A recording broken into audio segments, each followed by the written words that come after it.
요즘 치과에서 임플란트 많이들 하시죠? 그런데 이거 모르고 가시면 임플란트 하시고 당황하게 되실 수 있습니다. 임플란트는 살릴 수 없다는 판정을 받은 치아를 뽑고 그 치아의 역할을 대신해주는 인공치아를 심는 술식입니다. 정말 좋은 치료죠. 이전에는 상상할 수 없었던 혁신적인 치료입니다.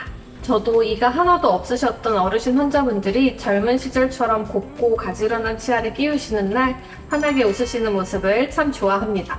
그런데 여러분, 임플란트 하시기 전에 이거 모르고 하시면 하고 나서 후회하게 되실 수도 있습니다. 어떤 것들이 있는지 함께 알아볼까요? 원장님, 환자분들 중에 오랫동안 틀니를 끼시다가 전체 임플란트를 하게 되시는 분들도 있으신 것 같던데 이 임플란트가 틀니보다 확실히 좋나요? 임플란트가 틀니랑 비교했을 때 좋은 점이 굉장히 많죠. 아무래도 씹는 힘도 거의 자연 치아랑 비슷하고 틀니처럼 빠지지 않고 내 치아처럼 있을 수 있다는 게 굉장히 큰 장점인데요. 근데 이게 장점이자 단점이 될 수가 있어요. 틀니가 가진 최대 장점이 바로 세척이 용이하다는 겁니다. 우리가 음식물을 먹고 나면 양치질을 잘 해야 되는데 쉽지 않은 부분들이 있잖아요. 구석진 부분을 닦아주셔야 되는데 그게 어렵단 말이에요. 근데 틀니는 어때요? 그냥 빼서 닦으면 되니까 이게 굉장히 관리가 쉬워요. 그리고 틀니는 한 덩어리잖아요. 치아가 한 덩어리이기 때문에 이 치아 사이사이에 음식물이 끼는 일이 없습니다. 그래서 음식물 끼임으로부터 틀니는 완전한 해방을 주죠. 근데 이제 임플란트를 하게 되면 이 음식물 끼임이라는 거를 오랫동안 잊고 사셨다가 불편하신 거예요. 오랫동안 음식물이 전혀 끼지 않는 틀니를 쓰시다가 이 음식물이 낀다는 게 귀찮죠. 그거를 일일이 빼야 되니까. 이렇게 말씀하셔요. 음식물 먹으면 먹을 때마다 낀다. 당연하죠. 음식을 먹으면 먹을 때마다 끼잖아요, 원래. 근데 그걸 오랫동안 잊고 사셨던 거예요. 그리고 이제 음식물 먹으면 먹을 때마다 양치질을 해야 되냐고 물어보세요. 해야죠. 잊고 사셨던 거예요, 그렇게 해야 되는 거를. 그래서 제가 이렇게 말씀드리죠. 치아를 갖게 되면 치아를 가지고 있는 만큼 그 책임과 의무가 뒤따른다고 제가 항상 말씀을 드립니다. 그러면 이렇게 끼는 거는 좀 어떻게 케어를 해줘야 할까요? 만약에 임플란트 치아 사이사이 틈새가 비정상적으로 넓어서 음식물이 많이 끼면은 이거는 이제 고쳐야 되는데 경우에 따라서 전략적으로 틈을 만드는 경우가 있어요. 특히 어떤 경우냐면은 임플란트의 경우에 치아 개수대로 이렇게 심지 않고 만약에 치아가 4개가 들어가야 된다 그러면 이제 3개만 심거나 치아 3개가 들어가야 된다 그럼 2개만 심고 연결을 해준단 말이야. 그러면 연결된 그 치아 아래쪽을 살짝 띄워놓는 경우가 있어요. 이 안쪽으로 치간칫솔 넣어서 닦아주시라고. 이게 아예 이 몸에 딱 붙여버리면 음식물이 안 끼는 것 같지만 끼거든요. 오히려 청소가 더 힘든 거예요. 솔이 안 들어가니까. 그래서 전략적으로 띄우는 경우가 있어서 그 안으로 음식물이 들어간다고 말씀하시는 경우가 있어요. 물론 불편하지 않은 선에서 조정은 해드리지만 치간칫솔이 들어갈 정도까지는 저희가 일부러 열어둔다는 점 기억해 두셔야 되고요. 그래야 청소가 쉽고 관리가 용이합니다.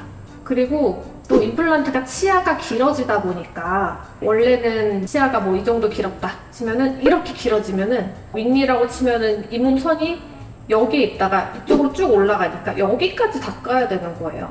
그래서 칫솔질을 이렇게 하셨다면 이제 임플란트 하고 나면 더 길게 해주셔야 되는 거죠. 칫솔질 해줘야 되는 면적이 늘어납니다. 또 구석진 부분도 아무래도 많이 생길 수밖에 없어요. 치아가 길어지면은.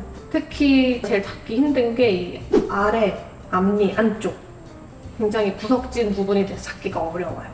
그러면은 이 칫솔질로도 해결이 안 돼서 찝찝하거나 하면 다른 방법이 있을까요? 그래서 여러 가지 도구가 있는데 대표적인 게 치실과 치간칫솔이 있고요. 임플란트를 여러 개 하신 경우는 치실이 좀 쓰기가 힘든 경우가 많아요. 치아들이 많이 묶여 있다 보니까 사이사이 안 들어가서 그런 경우는 치간칫솔을 쓰시는 게 좋고 또 이제 워터픽이라고 물을 쏴주는 기계가 있어요. 그러면 이제 음식물 잔사들을 씻어내 주니까 편리하겠죠. 그것도 도움이 되고 임플란트를 좀 하나 하신 게 아니라 여러 개 하셔서 관리가 어렵다 이런 분들은 전동 칫솔 쓰시는 것도 굉장히 좋습니다. 좀 양치질이 번거로움에도 틀니보다 임플란트로 가게 되는 그런 이유는 무엇인가요? 아무래도 이제 틀니는 유지력이 좀 떨어지죠. 빼서 씻을 수 있다는 장점이 있는데 먹다 빠질 수 있다는 단점이 있죠. 움직이고 힘을 잘 못 받고 단단한 음식은 당연히 씹기 어렵고요. 뭐 먹다가 자꾸 빠지고 하면은 이제 불편하기도 하고 잇몸에 상처가 나기도 하고 먹는 것 자체가 좀 불편해질 수 있죠. 근데 임플란트는 내 치아처럼 고정돼 있다 보니까 아무래도 그런 부분의 문제는 없어지죠.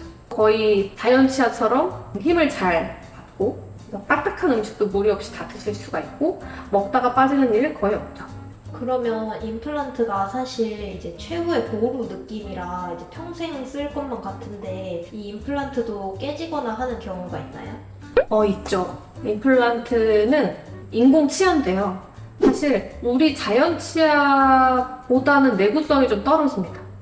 그러니까 우리 자연 치아만큼 좋은 거는 사실 없어요. 치아만큼 적당한 강도와 내구성을 지닌 인공물이 없습니다. 그래서 너무 단단하거나 너무 무르거나 두 가지 경우도 다 문제가 될 수 있는데 임플란트는 무른 것보다는 단단한 게 훨씬 더 유리하겠죠. 그래서 단단하게 만드는 편인데 단단하면요 깨지는 경우가 있어요. 너무 단단해서 깨지는 거죠. 조금 무르면 필 수 있는데 이게 너무 단단하다 보니까 무리한 힘이 가해지면 깨져버립니다. 그래서 이제 임플란트는 측방력에 약하다고 말씀을 드리는데 이 측방력은 수직적으로 이렇게 씹는 힘이 아니라 맷돌처럼 이렇게 갈았을 때 발생하는 힘이에요. 그러니까 우리나라 음식은 뭐 김치나 나물류 이렇게 씹기 어려운 음식이 많은데 이런 음식을 맷돌처럼 갈면서 씹는다고 하잖아요.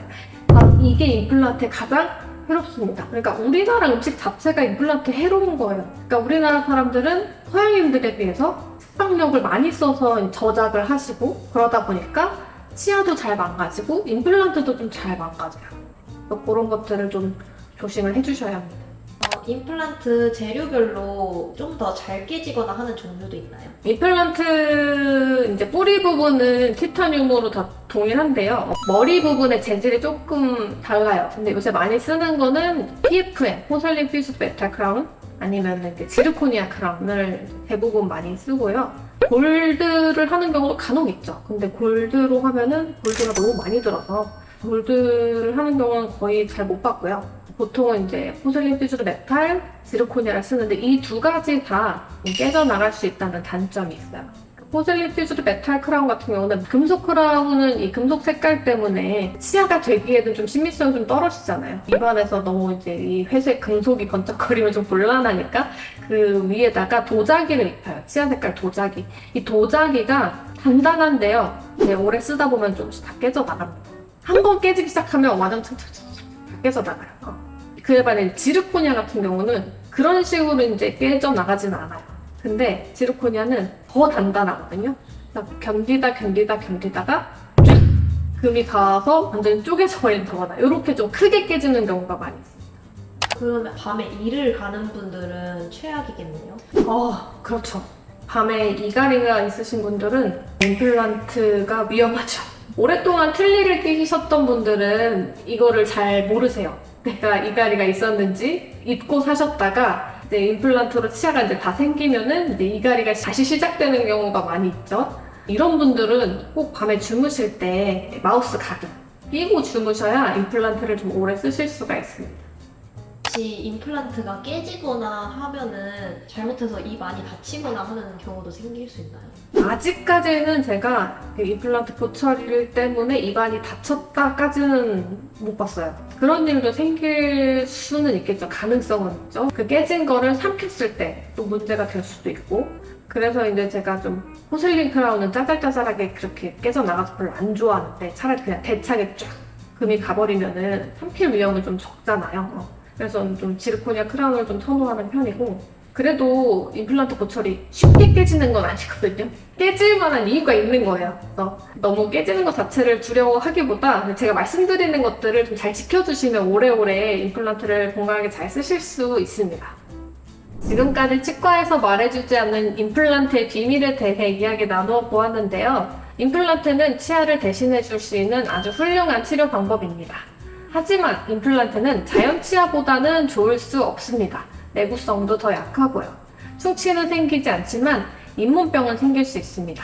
임플란트는 하는 것보다 관리가 훨씬 더 중요하다는 사실을 유념해 주시고요. 오래오래 좋은 상태로 쓰실 수 있도록 제가 말씀드린 내용들을 잘 기억해 주세요. 지금까지 치과의사 구강아간면외과 전문의 정혜인이었습니다. 감사합니다.